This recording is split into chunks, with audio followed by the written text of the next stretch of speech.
വേലുപ്പാടം വിശുദ്ധ ഔസേപ്പിതാവിന്റെ തീർത്ഥാടന കേന്ദ്രത്തിലെ കൂട് തുറക്കൽ ഭക്തിസാന്ദ്രം. പ്രസിദ്ധമായ ഊട്ടുതിരുനാൾ ശനിയാഴ്ച രാവിലെ ആഘോഷമായ വിശുദ്ധ കുർബാന, ലതീഞ്ഞ്, നൊവേന, പള്ളിചുറ്റി പ്രദക്ഷിണം, രൂപം എഴുന്നള്ളിച്ചുവെക്കൽ തിരുക്കർമ്മങ്ങൾ നടത്തി.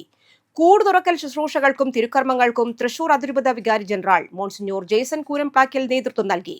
വികാരി ഫാദർ ജോസഫ് പൂവത്തുകാരൻ നേതൃത്വം നൽകി. ശനിയാഴ്ച തിരുനാൾ ദിനത്തിൽ രാവിലെ 6-ന് വിശുദ്ധ കുർബാനയ്ക്ക് ശേഷം ഫാദർ ഡേവിസ് പട്ടത്ത് ഊട്ടാശീർവാദം നിർവഹിക്കും. രാവിലെ 10:30-ന് ആഘോഷമായ തിരുനാൾ പാട്ട് കുർബാനയ്ക്ക് ഫാദർ ഷിജോ ചിരിയങ്കണ്ടത്തും ഫാദർ എഡ്വിൻ ഐനിക്കലും കാർമ്മികരാകും. ഫാദർ അജിത് കൊള്ളന്നൂർ തിരുനാൾ സന്ദേശം നൽകും. രാവിലെ 8, ഉച്ചയ്ക്ക് 1, ഉച്ചതിരിഞ്ഞ് 3, വൈകിട്ട് 4 സമയങ്ങളിലും തിരുനാൾ ദിനത്തിൽ വിശുദ്ധ കുർബാന ഉണ്ടാകും. രാവിലെ 8 മുതൽ വൈകിട്ട് 4 വരെ നേർച്ചയൂട്ട്.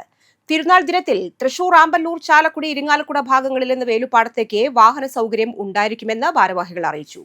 8-ാം ഇടമായ ഓഗസ്റ്റ് 22-ന് രാവിലെ 10:30-ന് ആഘോഷമായ പാട്ട് കുർബാനയ്ക്ക് ഫാദർ പോൾ മാളിയമ്മാവ് കാർമ്മികരായിരിക്കും.